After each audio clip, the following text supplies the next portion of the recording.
આખરે પરફોર્મ કોને કરવું પડે? રાજ્ય કરવું પડે. રાજ્ય પરફોર્મ કરે ને એના કારણે સમગ્ર દેશમાં કેટલાક વર્ષોથી રાજ્યોની અંદર આ વાતાવરણ ઊભું થવા માંડ્યું છે. કેટલાક રાજ્યોમાં વહેલું થયું હશે, કેટલાક રાજ્યોમાં મોડું થયું હશે, કેટલાક રાજ્યો હજુ કદાચ એ દિશામાં વિચાર કરતા હશે. પણ કુલ મિલાકર કે આ દેશની પ્રગતિ કરવી હોય તો રાજ્યોએ કંઈ કરવું પડશે. રાજ્યોનું ઇનિશિયેટિવ જોઈએ, રાજ્યોની લીડરશિપ જોઈએ, રાજ્યોની યોજનાઓ જોઈએ, રાજ્યોનું અમલીકરણ કરવું જોઈએ અને એનો અંતિમ સરવાળો એ બને કે દેશ આગળ જાય. ગુજરાતે કંઈ કર્યું તો આગળ દેશમાં ચર્ચા છે. ગુજરાત આગળ વધ્યું, ગુજરાત આમ કરે છે, ગુજરાત એ કરે છે, ગુજરાતે આ પ્રગતિ કરી. આપણે જયારે ગુજરાતની વાત કરતા હોય તો આપણા ધ્યાનમાં આવે કે બીજો આ જિલ્લાની આ સમસ્યા દૂર થાય તો રાજ્યને આગળ વધવાનું શરૂ પડે. ગુજરાતના ફલાણા જિલ્લાનું જો આ કામ થઈ જાય તો એકદમ રાજ્ય કૂદકો મારે. રાજ્યની અંદર ફલાણો જિલ્લો આ બાબતમાં જો સોલ્વ કરી દે પ્રોબ્લેમ તો એકદમ આગળ નીકળી જઈએ. તો રાજ્ય જયારે વિચાર કરીને ધ્યાનમાં આવે છે કે જિલ્લા એકમોની સફળતા એનો સરવાળો રાજ્યને આગળ વધારે છે. આપણે ઘણા વર્ષોથી મથામણ કરીએ છીએ કે આ 26 જિલ્લાઓના જે 26 થાંભલા છે એના ઉપર આપણે રાજ્યને ઉપાડવાની કોશિશ કરીએ છીએ. બાય ડિસ્ટ્રિક્ટ લેવલે આપણે ત્યાં લીડરશિપ ડેવલપ થઈ છે. When I say leadership does not mean political leadership. When I say leadership means a team.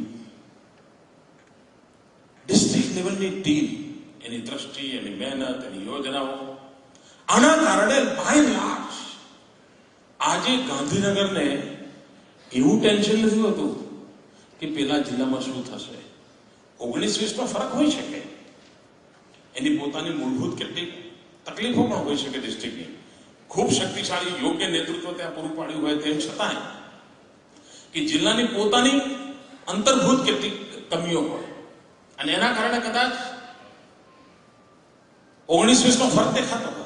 પણ બાયના ગાંધીનગરમાં બેઠેલી ટીમને એટલો ભરોસો છે કે 19-20 ફરક સાથે પણ આપણા જિલ્લા કંઈ કંઈ કરી રહ્યા છે, આપણા જિલ્લા પરફોર્મ કરી રહ્યા છે, આપણા જિલ્લા એચીવ કરી રહ્યા છે અને આ બધાનો સરવાળો છે કે આ રાજ્ય એક ઊંચાઈ પર જઈ રહ્યું છે. મિત્રો, આ વાત જે 26 જિલ્લાઓ પૂરતી થઈ છે એમાંથી એક મોટો શિફ્ટ કરીને આ તાલુકા કક્ષાએ આ સ્થિતિ લાવી શકાય. જિલ્લા વચ્ચેની શક્તિની સ્પર્ધાની સાથે હવે તાલુકા વચ્ચે શક્તિની સ્પર્ધા શક્ય બને. તાલુકા વચ્ચે વિકાસની સ્પર્ધા બને. તાલુકાને લાગે કે રાજ્ય હું ચલાવું છું. તાલુકામાં બેઠેલી ટીમને લાગે કે ભાઈ ગુજરાતના બાકી 200 તાલુકાને જ્યાં જવું હોય ત્યાં જાય, મારે તો અમારા તાલુકા નામ લઈ જવો છે અને આ ગુજરાતને મારે બતાવી દેવું છે કે આ તાલુકો આ કરી શકે છે.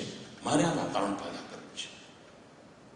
અગર 26 પિલર પર આ રાજ્ય અહીં જઈ શકતું હોય તો 225 પિલર પર કેટલું તાકાતવાર બને એનો તમે અંદાજ કરી શકો છો. ઘણીવાર તમે ગમે તેવા શક્તિશાળી માણસ મોકળાશ ન તો એની તાકાત ગમે તેટલી હોય એ સૂચિત કામો કરવા ટેવાઈ જાય.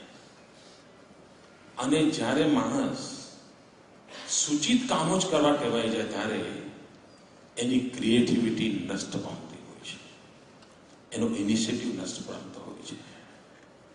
અને ઈશ્વરે એક એવી વ્યવસ્થા રાખી છે જીવ માત્રમાં કે કોઈ પણ જીવ એના ઈશ્વરે આપેલા સામર્થ્યની કોઈ પણ ફેકલ્ટીનો ઉપયોગ જ્યારે બંધ કરે તો કાળક્રમે એ ફેકલ્ટી અસ્તિત્વ જ ગુમાવી દેતી હોય છે. પણ જો એનો ઉપયોગ કર્યા કરે તો પછી ઈશ્વર એ ફેકલ્ટીને વધુ ને વધુ સક્ષમ બનવા માટેની આંતરભૂત વ્યવસ્થા ગોઠવવી હોય છે. આપણે જમવાનું ચાલુ રાખ્યું છે ત્યાં સુધી દાંત નામની ફેકલ્ટી કામ કરે છે. પણ જે દિવસે આપણે એવું કંઈક ભણીશું ને વાંચીશું, નહીં લિક્વિડ ફૂડ જ જોઈએ, રેડીમેડ જ જોઈએ, આ જ જોઈએ, ખાલી વિટામિનના ઇન્જેક્શન લેવાથી ચાલે, ખાવાની જરૂર નથી, તો આ બધું ફર્નિચર બધું નીકળી જશે, કોઈ જરૂર જ નહીં પડે. 2-5 હજાર વર્ષ પછી આપણા ફર્નિચર વગરના જ માણસો હશે, મોંમાં ફર્નિચર જ નહીં હોય. એમ મનુષ્યના જીવનમાં પણ છે. એની પાસે જે ક્રિએટિવિટી છે, ડિસિઝન લેવાનું સામર્થ્ય છે, એને જો મોકળાશ ન મળે, અવકાશ ન મળે, તો એ પોતે જ બોજ બની જાય. આપણો તાલુકો વાયબ્રન્ટ તાલુકાની અંદર જો મને મારી તાલુકાની ટીમ તરફ જોઈને કહેવાનું હોય તો એમ કહીશ, ઈશ્વરે તમને જે સામર્થ્ય આપ્યું છે એને મારે મોકળાશ આપવી છે, એને અવસર આપ્યો છે. અને અવસર શક્તિમાં પરિવર્તિત થતો હોય છે. બીજી બાબત છે, ક્યારેક કોઈ આપત્તિ આવે તો તમે જોયું હશે કે તાલુકાની ટીમ રાત્રે 12 વાગ્યા હોય તો પણ એવી ઝૂમતી હોય છે. તાલુકાની ટીમમાં ઇવન પટાવાળો પણ સૂચન કરે તો સિરિયસલી લેવાય છે. આપત્તિના સમયમાં પટાવાળો કે સાહેબ આનું આમ કર્યું હતું તો ટીડીઓને પણ થાય, હા યાર આપણને સૂચ્યું નહીં, પણ પટાવાળો કે જ્યારે જોઈને ભાઈ આ ક્યાંક પડી લઈ આવું. દરેક ચીજ સ્વીકારવા માટેનું મન બનતું હોય છે, કારણ એ વખતે બધાને લાગે છે આફત આપણા ઉપરની છે.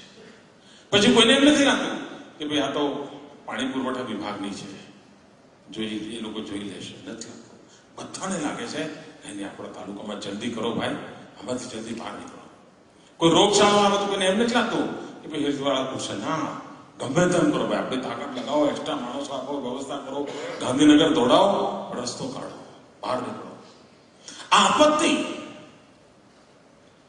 પણ દરેકના જીવનમાં આખી નોકરી કરતા 4 કે 5 વખત આવતી હોય. આખી નોકરીના કાર્યકાળમાં આપત્તિમાંથી ઝૂઝુમીને રસ્તો કાઢવો પડ્યો હોય એવી ઘટનાઓ દરેકના જીવનમાં 2 વાર 4 વાર જ આવતી હોય. બધા કે મારા જેવા નસીબદાર ના, જેને રોજ સવારે નવું આવે.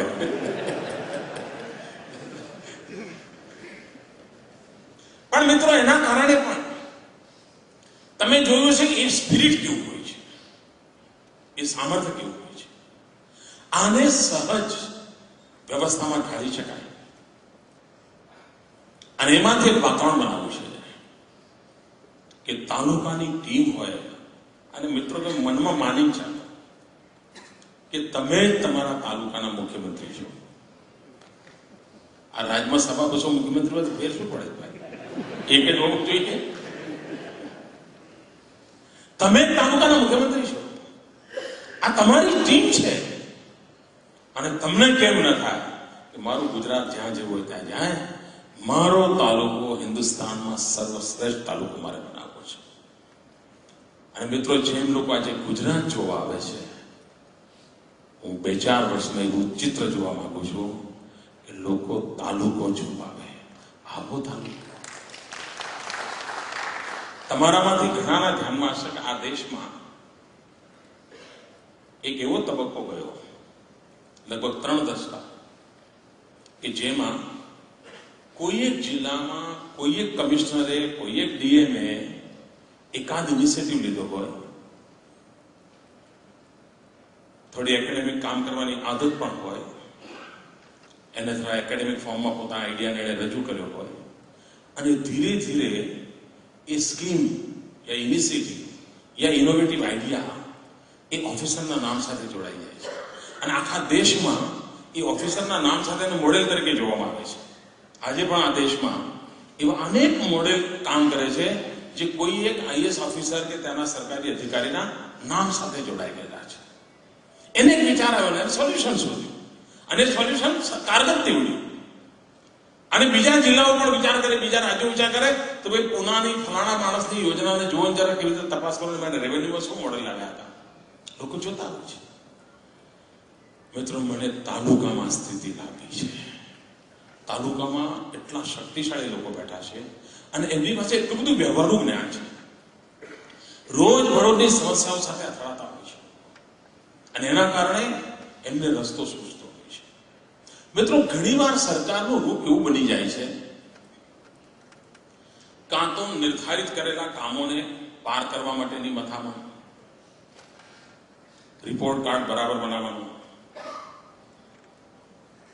હિસાબ કિતાબ માગે તો ખાનાપૂર્તિ કરી શકાય એ કામોને પ્રાયોરિટી, ખોટા ખાનાપૂર્તિ નહીં, પણ આવી હોય કે તમે કેટલા પશુને રસીકરણ કરાય છે, પછી પ્રાયોરિટી એ છે પશુનું રસીકરણ કરો, ચલો ભાઈ જલ્દી કરો, હજુ 500 ફૂટે જરા બે ચાર પેલા 6 કામમાં જઈએ, 500 ના આપણો પતી જશે, દોડતો કેમ તો રિપોર્ટ કરવો છે. મિત્રો, આ બધું તો કરવું પડશે કે અચાનક હું એને બંધ નહીં કરાવી શકું, પણ આ જ કામ છે કે ના, તાલુકો પોતે જ નક્કી કરે કે મારો તાલુકો મારે આવો બનાવવો છે, મારે તાલુકાને દર વર્ષે આ 3 સમસ્યાઓમાંથી મુક્ત કરવો છે, મારા તાલુકાની અંદર મારે વિકાસની એવી સ્થિતિ પેદા કરવી છે કે 50 વર્ષ સુધી સમાજની અંદર આ પ્રશ્નો ક્યારે ઉભા નહીં થાય, અને આ બધું શક્ય છે. મિત્રો, આપ જાણો છો કેટલી અપરંપાર શક્તિ અને સત્તા તમારા હાથમાં છે. દોસ્તો, આ રાજ્યના મુખ્યમંત્રીને પાસે કોઈ સત્તા નથી જેટલી સત્તા તમારી પાસે તાલુકા કક્ષાએ પડી છે. આ સત્તા, આ પદ, આ શક્તિ, એને આખા ટ્રાન્સફોર્મેશન માટેના એક કેટેલિક એજન્ટ તરીકે હું વાપરી શકું, અને એ જો હું કરું તો હું નિર્ધારિત પરિણામો પ્રાપ્ત કરી શકું છું. તાલુકા સરકારનો કન્સેપ્ટ યા વાઇબ્રન્ટ તાલુકાની વાત જે કરીએ છીએ એ માત્ર યોજનાઓના અમલીકરણ માટે નથી, એ માત્ર ગાંધીનગરથી આવેલા કામોના લક્ષ્યાંકો પૂર્ણ કરવા માટે નથી. એ તો બધું ચાલે છે, ચાલ્યા કરશે, ચલાવતા રહીશું. આનો પહેલો કન્સેપ્ટ આ છે કે તમારું પોતાનું તાલુકાનું વિઝન બને, તમારી આખી ટીમનું એક સપનું થાય કે આપણે આ તાલુકાને આ ઊંચાઈએ આટલા સમયગાળામાં લઈ જઈશું.